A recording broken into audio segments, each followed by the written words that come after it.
Welcome to the lesson video on random forests. In this video, we're going to talk about random forests, which are an ensemble method for building with trees. So an ensemble method, we're going to build lots of trees and then average the result.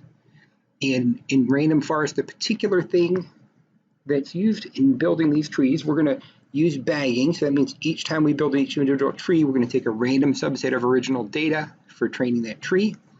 And then in the creation of that tree, when each node in each tree is created, we do this. We only allow a random subset of the predictive variables. So that's the important thing that we look at when we build our tree. We only allow the node to be created with some random subset. This creates greater variety among the trees, or decorrelates the trees is another way to put it.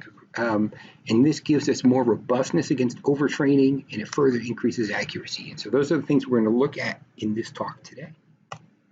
So to start with, we have this picture, which should be familiar from the bagging slide. And so this is a picture of the bagging process for building a tree ensemble. And so we start with our original data right up here, and we're going to build some number of decision trees off that original data. And so in this diagram, this arrow says we're going to build our first decision tree. We take a random subset of that original data, and the decision tree is displayed here, displayed by the regions it's going to be classifying with. And so there's a diagram that suggests what this tree might be look here as well, a diagram of the tree. And then we go along, we build another tree with a different random subset of data. And remember, in bagging, those random subsets are created with replacement. And then we go through and we create a bunch more until we get all of the trees that we need.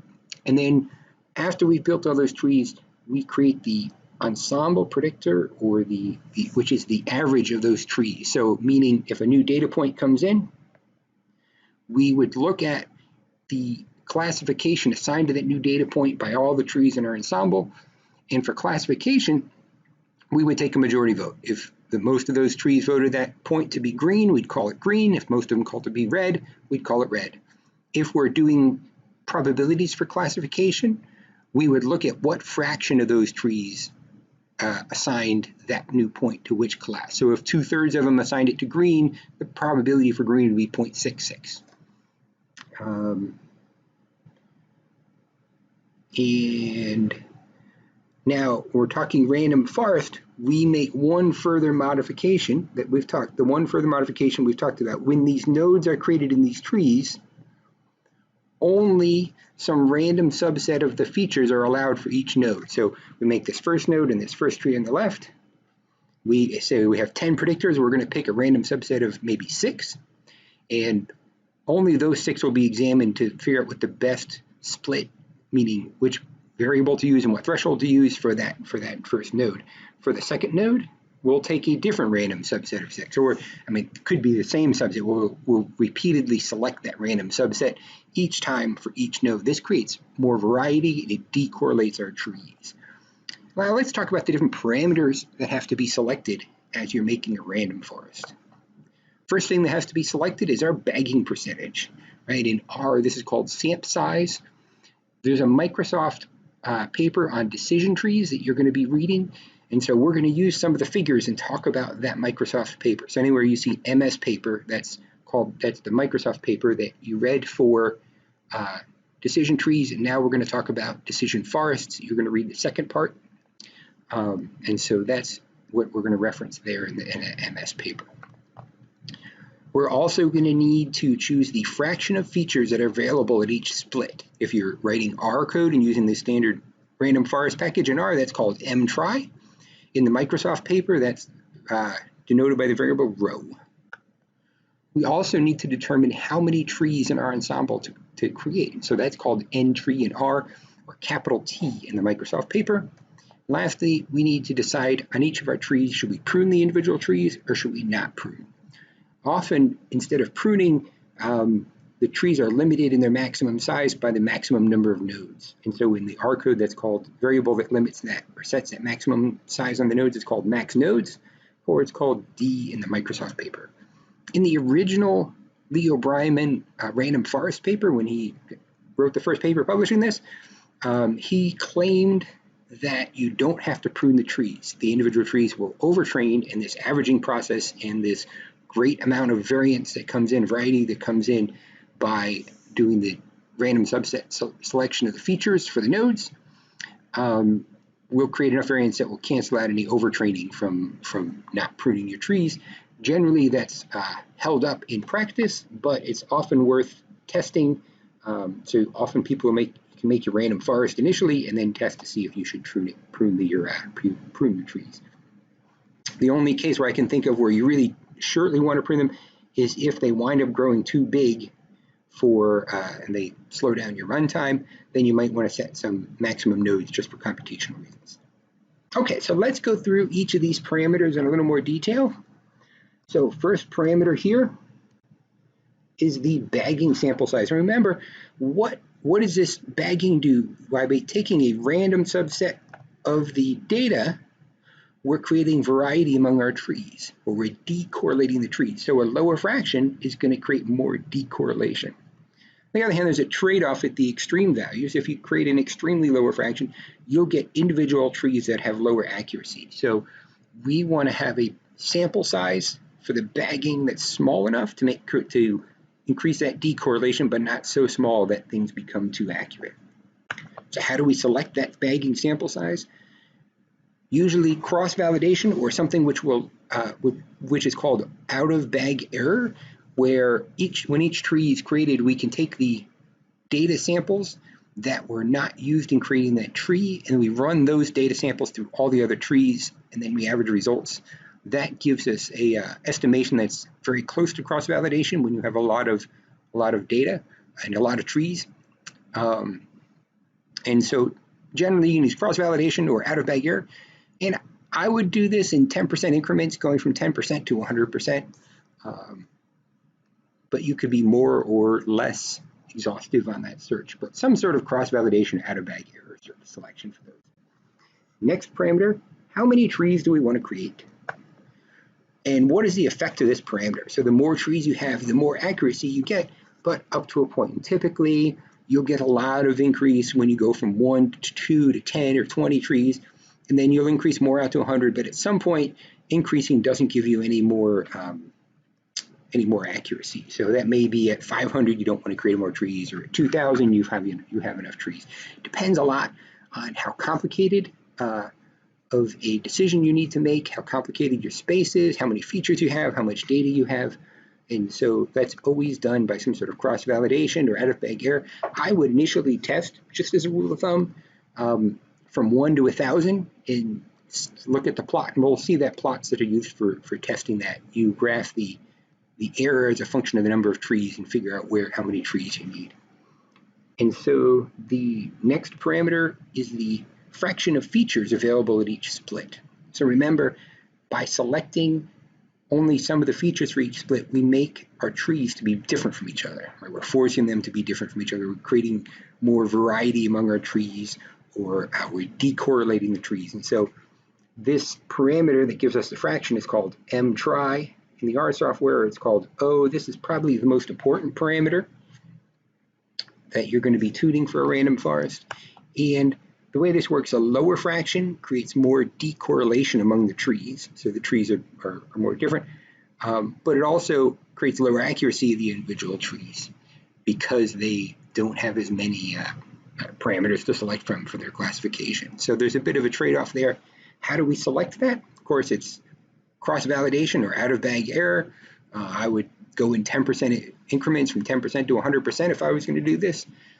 Often, for classification, there's some like back of the envelope or just general heuristic rules that people use for classification. The general rule is to start with the square root of p, where p is the total number of features. So if you have 50 features, you'd start with the square root of 50 features for each split. For regression, the back of the envelope rule is start with p divided by 3 features for each node. But those rules are only general rules. If you have a lot of features that are highly correlated, you would need a different value there than if you have features that are all different. So, okay, so the next variable is max nodes, or the decision whether we're going to prune or not prune by tree size. Generally, it's a good rule of thumb that to not prune, and if you have enough trees, then not pruning is okay. And the idea here is that you want your trees to overtrain, and they're going to get really accurate on their training data, but that wouldn't for the individual trees wouldn't extend robustness, but it's your averaging that gives you your robustness. So if there's something that's sort of quote unquote overtrained in a lot of your trees, that's only going to occur if that little feature of your training is common, because you're taking random samples of your data and your variables. So the effect of deciding to prune or not prune increases the accuracy of your individual trees, sort of. And when we say accuracy for your individual trees, that's like robustness or accuracy on test data. But we don't care very much in a random forest about your accuracy on your test data, because we're going to take averages of things to take care of that overtraining problem. So generally, you don't prune, but certainly if I was working on a random forest for something I cared about, it was important, and it was a project I was building that was going to be used by somebody, I would try pruning, and I would try not pruning and see what gives me better cross-validation or out-of-bag error results. Okay, so let's take a look at these individual parameters and the analysis of them in the Microsoft Whitepaper. Now, one of the things I like about this Microsoft Whitepaper is it's written by computer scientists, and they are writing it for to be used in the XBox Kinect. And so they're going to do some analysis of just how robust or how do things perform on different types of data, in addition to the rigorous statistical motivation for predictors. It's good to look at this type of data. So this is the type of thing a computer scientist would do more than a statistician. And so it's a good complement to the things we've been taking a look at in our book. And so this first parameter is the sample size in R. And here's a plot from the random forest paper. The plot on the left-hand side, they've built their random forest using just randomized node optimization. So that's selecting a random subset of features at each node. On the right-hand side, they've done bagging with a 50% of the random data for each tree and random node optimization. And so what you see is in this picture, so let's review what these plots are showing us. There's two data sets, one yellow on the left, one red on the right. And the shading in the background is the probability for each of the classes assigned by random forest. So in areas, let me get a pen that's going to be visible here. In areas here that are all red, that means high probability red. Areas here that are all yellow is high probability yellow. And we fall off from yellow, decreasing, and then as you move from left to right, and then you would start it from a high probability red and fall off as you go right to left. And that's what this plot on the bottom is. The yellow gives you the probability of being in the yellow class as you slice across the data where this white dotted line is. And so we see the effects of bagging or not bagging in how much this transition across and then the sharp linear and then it comes across again gets smoothed out into a smooth transition in the probabilities. So bagging smooths out your decisions is a sort of a rough way to understand it, or that's the effect of bagging that we observe in this plot. There's a little bit of a discussion, which is also very good in the paper, about maximum margin, which is worth paying attention to when you read the paper. Next feature we're going to look at is the number of trees that we create. So this is called N-tree in R, or T in the Microsoft paper. And so in this plot, this is a figure from the Microsoft paper. The first on the bottom, what we have is decision regions for this two-class problem using the red and the yellow.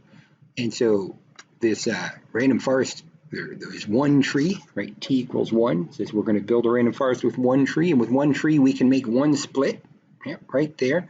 And that works perfect, and we don't need any more splits. And so we can see this accuracy is going to be 100%, but it doesn't give us a good sense of the probabilities and the drop for as you go from red to yellow. And so when we use 8 trees, we get some nice gray regions. And then when we use 200 trees, you see we've learned a sort of reasonable, right? That's the sort of 50% between red and yellow. And this is the maybe 75% red, 25% yellow. And there's like an area here that's maybe 75% yellow, 25% red probabilities. And so it learns the contours for the decision surfaces between classes better as you create more trees. Creating more trees also gives you more accuracy, which is what we have in this plot. So again, we're still looking at what's the effect of the number of trees, and we're going to talk a little bit now how you choose that parameter. So this is a plot, and it's from Elements of Statistical Learning. And this plot is working on a spam data set. So it's trying to predict spam in email. And so horizontal axis is the number of trees, vertical axis is the misclassification error. In orange, we have the out-of-bag error, and then in blue, we have the test errors, or test errors test on our data set, on our test data. And you see, of course, as you start from 0 and you start moving across, there's a sharp decrease in error. So we get much better as we build a small number of trees. And the further we go, we still get decrease. And I'm not sure at what point you would declare we're not getting any more decrease. You know, maybe here. Maybe if I didn't care much about runtime, I might say, okay, let's take 2,000 trees, because after that I'm not seeing much improvement. So that's how you would pick. You look at a plot of the error as a function of the number of trees, and you'd say it's going to be decreasing up to some point, and what's that point? And that would tell me how many trees I want to build. And this is what we see here is pretty standard for the number of trees. You always have a sharp decline initially, or almost always, and then there's a longer period with a gradual decline, and then at some point you declare, okay, I'm close enough to being my asymptotic to my minimal error, and then I'll stop there. Next parameter to look at is the fraction of features that are available in each split. And so this is looking at a picture from the Random Forest Microsoft Whitepaper. And so there's 3 plots here, and the difference is row is 50, and row is 5, and row is 2. And so this is higher dimensional data plotted in 2 dimensions. And so the when you have a larger fraction, what you get are what you see here across the bottom. These are these probability curves as you take a slice across the plot on the white dotted line, and you get sharper distinctions versus these gradual blurring and what you see in the regions where there's broader gray areas as you decrease the fraction of features at each split. So we're getting more variety among our trees. That's going to make us more robust against overtraining, and it also creates more gray areas. Again here, okay, so we're still looking at the fraction of features available at each split. This is figure 8.10 from Isler textbook. And so this is on the, let's look at the data because this is kind of important. This is the 15 class gene expression data set with 500 predictors. So this data set has a large number of predictors. I think there's 18,000 predictors available in the gene data set. Okay, sorry, this gene data set has 500 predictors in it. Gene data sets have large number of predictors. So this is one of these problems where you have too many predictors for the amount of data. Quite often, Random Forest handles this fine. And so here we're picking the value of m trie, or what's called rho in the Microsoft paper. So this is the number of predictors that are available at each split. And so we have plots of the error on the vertical axis as a function of the number of trees for 3 different possible values for the number of features at each node. And you'll see the orange, which has the number of features each node equal to the full features, right, in the plot. It's right there. That's just doing bagging. That's not a random forest ensemble, it's just a bagging ensemble. And then the random forest ensemble, which has shown in green where m is the square root of p, that's down here, and that's giving us the best error. So orange is really just bagging. The green is a random forest.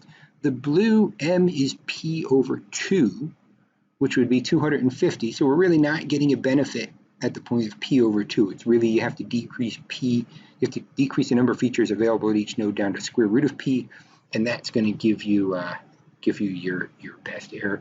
I would try a bunch of these if I were building this random forest, but then the plot would get messy if you put them all on your plot. So this really shows that the benefit from taking those random subset of your features for each of the splits in random forest over bagging in this example.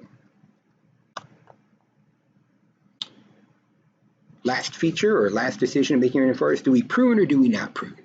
And so I mentioned if you build enough trees, usually pruning or not pruning doesn't matter. That's the sort of heuristic general rule, and in my experience that's been true. But here's a results from random forest with d equals 3. That means that the number of nodes in the decision tree is going to be 3, and they observe underfitting.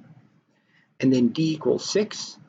They seem to like d equals 6. It gives them something that seems to be decision boundaries that are good. And you could look at particularly this area here. That's kind of a complex decision boundary.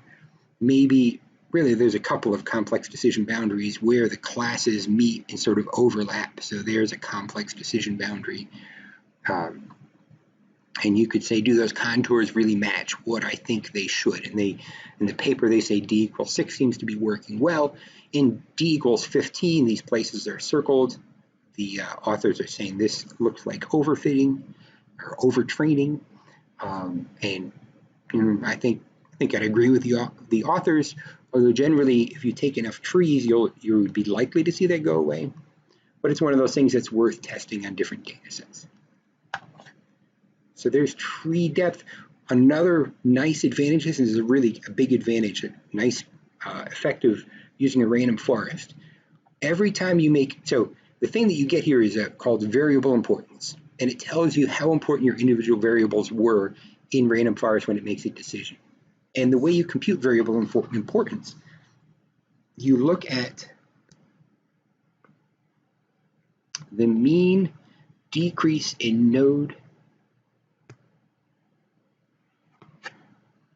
impurity for each split on the variable. So when a split's made on a variable, when that split is more useful in creating the forest or creating the tree, then the importance for that variable goes up. And so this is variable importance for the heart data. And so we see the most important variable is this thal. And so these are from blood tests, and then CA, and then next comes chest pain, which, of course, when we think about heart attacks, definitely chest pain should be important. And so we can see some of those most important variables, and then as we go up, they become less important. And that means they were less useful in making splits that increase the purity in each tree. And in this tree, it was the mean increase in Gini index, but it could be increase in Gini index or entropy. Either of those can be used as a measurement for node impurity. Let's talk about some empirical advantages to random forest. And this is really a big deal. Random forest can handle continuous data, or class-based or quantitative or class-labeled data, right? True, false, up, down, male, female, things that are difficult. The manufacturer, the name of the manufacturer, for state something comes from, etc. They're difficult for k-nearest neighbors because you have to build a metric, or linear regression. They have to be sort of modified and handled. But random forest handles those just fine. You make your splits to say, send everything with a class label of A down one side and class label of B down the other. The other thing that random forest works fine with, and this is important, is extreme distribution. So you could take your data and transform it in anything that's a monotonic transformation, meaning as long as you don't change the order of the value on your data points, you could modify your data, your individual variables, and you won't change the random forest result. So you could take your data and you could square one of your variables, keeping the sign, and you wouldn't change how random forest would build its forest. So correlation.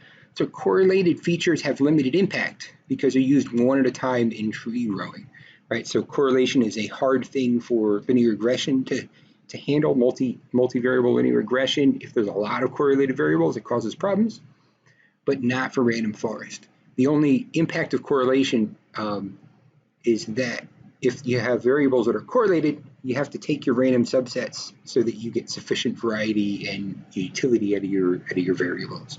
So you may pick slightly different parameters if things are correlated. Feature interactions. So you can have things like this. So if feature A is large, then feature B becomes important. But when feature A is large, feature B doesn't matter. There's interactions between your variables you don't get in linear regression or generalized additive models. So trees are good at handling these things, and random forests can handle them and handle them robustly.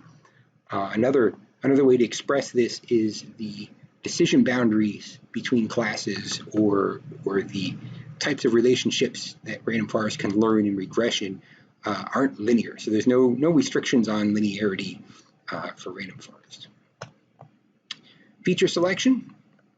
Features that have low utility don't get used much, and so they don't impact the results very much. So with linear regression, we saw we get much better results when we drop some features. If they're not useful, random forest will drop them automatically, as long as they're not dominating. As long as there's not too many of them, they'll get dropped automatically. The small n large p problem. So if you have data sets that don't have a lot of data observations in comparison to the number of parameters, so large number of predictors, small amount of data, that causes problems in a lot of classifiers, particularly in linear regression, but random forest doesn't have a problem with it since features are only used one at a time. So, okay, review random forests. Random forests are a way to create an ensemble tree predictor using bagging and then using these random feature selections for each node. We've talked about a lot about sort of what goes on under the hood, sort of different ways you can see why they're useful. So why is this a good thing? Individual trees have overtraining, but then we take the average using the randomness. It makes up for the overtraining, at least in large part. And to say this in sort of statistics, we decrease the variance error, but we don't affect the bias error. We're not injecting any bias into the system by assuming that the relationship between X and Y has any specific structure, but we decrease the variance error by taking the randomness and the averaging. Also, there's effectively no assumptions on separation surfaces. Separation between different classes doesn't have to be linear. And we also get some nice side benefits, the out-of-bag error from bagging and variable importance. Thank you very much for watching.